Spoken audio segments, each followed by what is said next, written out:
Bom, então você já foi em uma consulta médica e recebeu uma lista interminável de exames para fazer, ou então conhece alguém que recebeu essa lista de exames, mesmo sem ter nenhum sinal e sintoma clínico que justifique tanto exame, que justifique algum tipo de investigação de alguma patologia, né?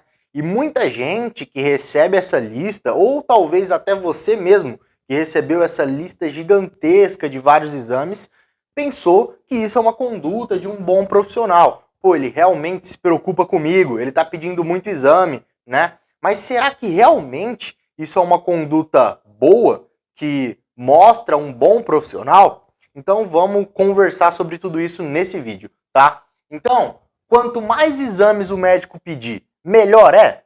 Vamos lá, vamos discutir alguns pontos, né? Na realidade, na medicina, a gente sempre fala o seguinte, tem uma frase muito famosa que ela diz assim: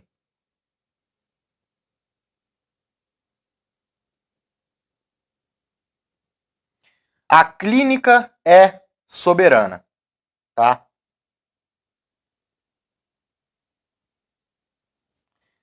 A clínica é soberana. Então, o que o paciente está sentindo, sinais, sintomas, né? O que você vai colher ali na anamnese, no exame físico,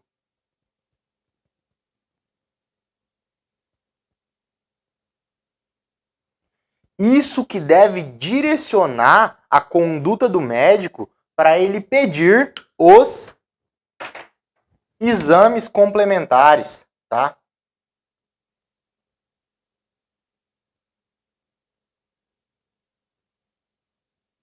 Que, como o próprio nome diz, eles são complementares. Complementares ao quê?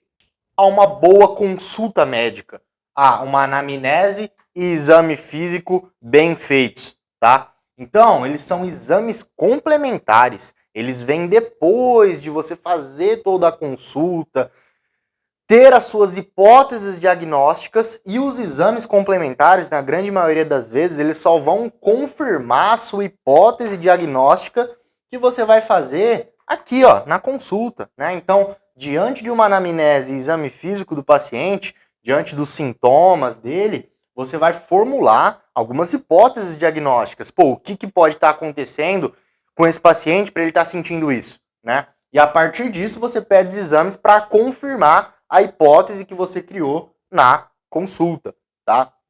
Então, essa questão de sair pedindo exames aleatoriamente, né, muitas vezes até com o paciente assintomático, em alguns casos, quando faz muito tempo que o paciente não faz algum exame, né, você quer fazer um check-up ali, por exemplo, perfil lipídico, hemograma, isso até ok.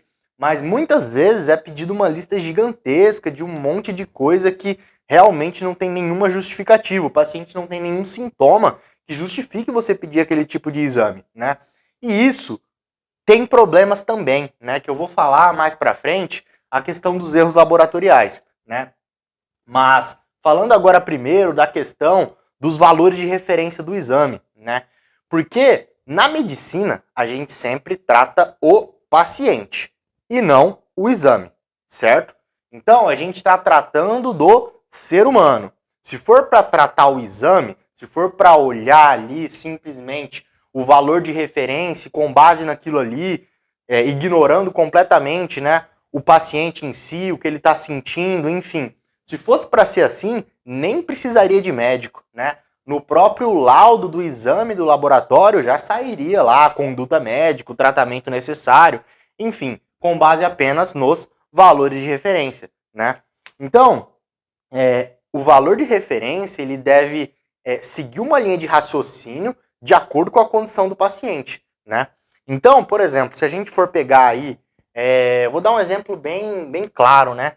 Que assim, muita gente se prende nessa questão dos valores de referência e tal. Por exemplo, a gente pega lá testosterona total, né? Vamos colocar aí que um valor normal aí no exame de laboratório é de 250 a 800, beleza?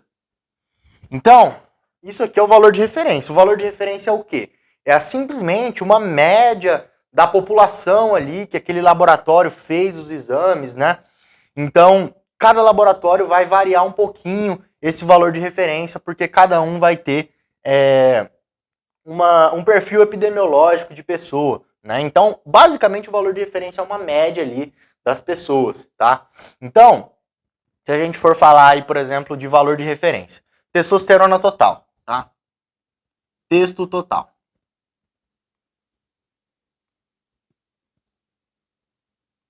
Então, se a gente for pegar aí o valor normal de testo total, mais ou menos de 250 a 800, beleza? Aí você pode estar pensando assim, e isso também é muito comum de se observar, né? Ah, então, se eu tiver com 400 de testosterona, ela não tá baixa, ela tá dentro do valor de referência. Tá tudo ok a sua testosterona. Aí você pensa assim, pô, mas não seria muito melhor ela ficar mais próxima de 800? Não seria melhor eu aumentar ela dentro do valor de referência para que eu fique no quadrante superior do valor de referência? Isso é uma questão muito comum, que muita gente pensa isso, né? E por que que isso está errado? Por que que não é assim, né? Não é quanto maior ali o valor de algum hormônio, de algum parâmetro, que melhor vai ser. Por exemplo, né, o exemplo aí da testosterona total é um dos mais clássicos, né? Porque muita gente pensa assim, pô, 400 de testosterona, nossa, ela tá baixa, então eu tenho que fazer alguma coisa para aumentar. E às vezes até utiliza a própria testosterona mesmo, fazendo uma reposição hormonal desnecessária, né? Visando aumentar ali, deixar um pouquinho mais perto do valor superior aí do valor de referência, né? Mas por que que não funciona dessa forma? Porque, por exemplo, quando a gente fala de níveis hormonais aí de testosterona total, não é só os níveis no sangue que importam, né? Então o entendimento do corpo humano é algo muito mais complexo que não tem como você limitar simplesmente a um valor ali no exame laboratorial, né? Então você precisa ter toda uma interpretação disso, tem toda a individualidade do paciente, né? Tudo precisa ser contextualizado e individualizado. Então, você pega ali o indivíduo com 400. Aí tem um outro lá que ele tem 800, né? Aí você fala, nossa, o indivíduo com 800, então, ele vai ter muito mais benefícios, né? Ele vai ter a libido mais alta, vai ter mais facilidade em ganhar massa muscular. E, na verdade, não é dessa forma, tá? Isso tá errado. Por quê? Como eu falei, não é só os níveis no sangue que vão interferir na ação do hormônio. Por exemplo, no caso da testosterona, ela precisa se ligar aonde para ela agir? Ela precisa se ligar no receptor dela, no receptor androgênico, né? Então, a testosterona ela precisa se ligar no receptor androgênico para que ela faça a função dela, né? Então, por exemplo, cada indivíduo é um indivíduo, né? Ele precisa ser comparado com ele mesmo, né? Então, por exemplo, o indivíduo que tem 400 de testosterona e não tem nenhum sintoma, ele tá tudo bem, tudo normal na vida dele, né? Pode ser que ele tenha uma expressividade maior de receptores androgênicos. Então, por mais que ele tenha menos hormônio, ele tem mais receptor. Então, o hormônio vai agir de forma mais eficiente, né?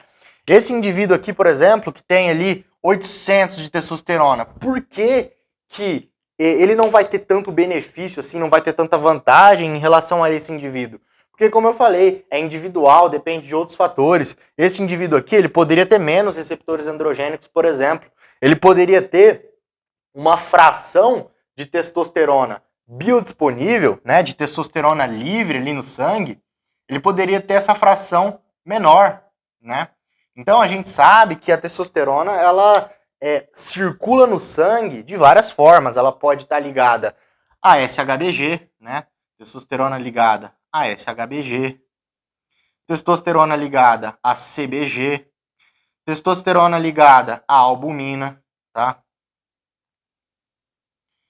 Então, quando a testosterona ela tá ligada com a SHBG, por exemplo, ela não consegue agir de forma tão eficiente nos tecidos, né? Então, se esse indivíduo tiver uma SHBG mais aumentada, né, ele vai ter menos testosterona livre, tá? Menos testosterona biodisponível. Testosterona biodisponível também inclui a testosterona ligada à albumina, porque é uma ligação fraca. Então, quando a testosterona ela se dissocia da albumina de forma fácil, ela fica livre no sangue e consegue agir de forma mais eficiente nos tecidos. Claro que a gente sabe já hoje em dia que a testosterona ligada na SHBG, ela consegue agir sim nas células, né? Através de um receptor que se chama receptor de megalina, né? Mas ainda assim a testosterona que mais vai desencadear o seu efeito de forma potente nos tecidos é a testosterona livre, né? Então o indivíduo ele tem 800 de testosterona, ele tem o dobro de testosterona do outro. Mas e se ele tiver menos receptor androgênico? E se ele tiver menos testosterona livre? Ele pode até ter menos benefícios no sentido de libido, ganho de massa muscular do que esse outro indivíduo. Então, vai muito além de você simplesmente olhar lá o valor de referência e falar, pô, eu quero estar mais para cima ali ou mais para baixo. Tudo é individual, tudo depende da clínica do paciente, né? Não adianta querer simplesmente encontrar aí uma fórmula para tudo, tá? A medicina realmente é algo muito mais complexo, que precisa contextualizar tudo, né? Da mesma forma também podem acontecer aí erros laboratoriais, né? Então, eles são muito mais comuns do que a maioria das pessoas pensa, né? Então, pode acontecer de você pedir um exame ali e vir um erro, né? Vir ali um simples erro de laboratório e aí você pensa assim, pô, voltando naquilo que eu falei lá no começo, né? Você pensa assim, pô, mas eu tenho plano de saúde, né? E não tem problema, pode pedir todos os exames que você quiser aí, que eu não vou pagar nada, né? Tudo tranquilo, tá tudo incluso no plano. Pode pedir à vontade, né? Muitas vezes o paciente fala isso pro médico. Mas qual que é o problema disso? Não é só questão de custo também, né? Fora que, tipo, quando você pede mais exames, fora exames de sangue, se pede alguns outros exames, tipo, se pedir um ultrassom, algo nesse sentido, você vai acabar expondo o paciente ao risco de radiação ali, alguma coisa, né? No caso do ultrassom não é, mas, por exemplo, raio-x, enfim, né? Qualquer exame complementar, você vai estar expondo o paciente a um certo risco, né? Você vai fazer ele perder tempo para ir lá fazer, enfim. E a questão dos erros laboratoriais, né, é muito importante também, porque você vai lá, pede um exame, vem errado, né, o valor, vem alterado, aí, na verdade, o paciente não tem nada, é um simples erro de laboratório. Mas como o exame foi pedido sem clínica, né, o paciente não tinha clínica para pedir aquele exame, você não estava suspeitando de nada, né, não segue uma linha de raciocínio a prescrição do exame, no caso. Então, o médico ele pediu o exame simplesmente de forma aleatória, sem seguir uma linha de raciocínio, porque olha só, é diferente. O médico ele pediu um exame, por exemplo, ele está com uma suspeita que o paciente ele pode estar com uma hepatite medicamentosa, né? Então ele vai lá e pede lá um TGO e TGP, por exemplo, né? Porque ele está suspeitando que pode estar acontecendo alguma coisa ali no fígado daquele paciente. Beleza, né? Pede um gama GT ali também, né? Para investigar nesse sentido. Se vem alterado, é uma coisa, porque, pô, faz sentido, né? Ele estava suspeitando já que o paciente poderia estar com alguma alteração nesse sentido. Estava utilizando algum esteroide anabolizante oral, por exemplo, né? E aí pede para ver se está tendo algum impacto no fígado.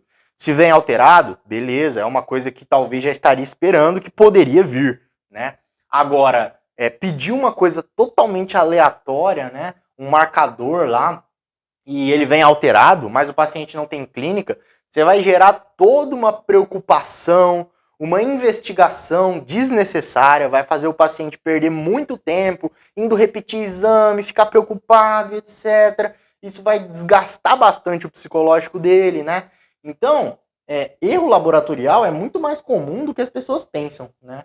Então, por isso também que não é para sair pedindo exame de forma aleatória, assim. Tudo precisa seguir um raciocínio clínico, tá? O médico ele precisa raciocinar em cima do que aquele paciente está sentindo e a partir disso ele faz a prescrição de um exame para confirmar aquilo ali, tá? Então, esse vídeo era mais para trazer luz para esse assunto aqui, que realmente muita gente ainda pensa assim, né? Ah, quanto mais exame pedir, melhor, já pede tudo aí, vamos ver como é que tá. Mas não é bem assim que funciona, né? Até porque, como eu estava falando aqui, não é só uma questão ali também de valor de referência, né? De querer estar ali mais para a parte superior do valor de referência, que isso vai ser sempre melhor, né? Outro exemplo também é muitas vezes o valor ele está fora do valor de referência, né? Então não basta simplesmente olhar o exame, você tem que interpretar o contexto do paciente. Se fosse só pedir exame, só olhar ali o valor e beleza, tipo, no próprio laboratório já sairia ali as condutas, o próprio laboratório já se encarregaria de fazer a consulta do paciente, nem teria por que ter médico, né? Então, por exemplo, você está ali diante de um paciente que treina musculação, por exemplo. Eu vou dar um exemplo assim bem simples que todo mundo já deve ter uma noção disso aqui, né? A maioria das pessoas já ouviu falar naquele exame que chama CPK, né? Então, a creatina fosfoquinase é uma enzima lá que participa do metabolismo muscular, de geração de energia, tá? Então, quando o indivíduo ele pratica muita atividade física, ele pode ter um aumento dos níveis séricos de CPK, tá? E ao mesmo tempo também, um CPK muito aumentado poderia levantar suspeita para, por exemplo, alguma doença cardíaca, algo nesse sentido, tá? Então, assim, o médico saber interpretar esse tipo de coisa, pô, tá alterado. O CPK tá muito mais acima ali do que o valor de referência. Mas por que tá alterado? Né? Esse tipo de raciocínio clínico, eu dei um exemplo bem simples aqui, mas tem outros tipos de coisa, né? Por exemplo, o próprio TGO e TGP que eu estava falando aqui, que são marcadores principalmente do fígado, né? TGO e TGP. Principalmente o TGP, ele está mais presente no fígado, mas o TGO, ele está muito presente nos músculos, por exemplo, que também pode alterar por conta do treinamento. Então, vem lá um TGO bem mais alto. O que você vai pensar? Pô, com certeza esse paciente está com algum problema no fígado. Não, na verdade não. Depende, né? Você tem que perguntar para ele, descartar outras hipóteses. O motivo da alteração de um exame pode ser muita coisa, né?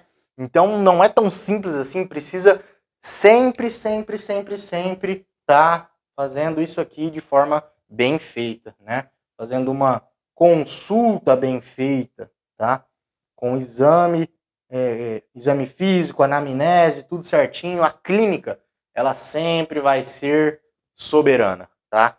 Sempre a clínica é o que vai regir uma consulta. Não adianta simplesmente ficar olhando ali só para o exame e esquecer do paciente, tá? Então, na medicina, nós tratamos o paciente e não os exames. A medicina, ela tá muito longe de ser resumida a números, tá certo? Se você curtiu esse vídeo, deixa aí a sua curtida, tá? Se aprendeu alguma coisa, se te agregou, comenta aí o que você achou, deixa aí a sua dúvida nos comentários, eu sempre tento responder todas, tá? Se quiser deixar alguma sugestão também, compartilhe esse vídeo com alguém que também possa se beneficiar desse conhecimento, dessa informação e até um próximo vídeo.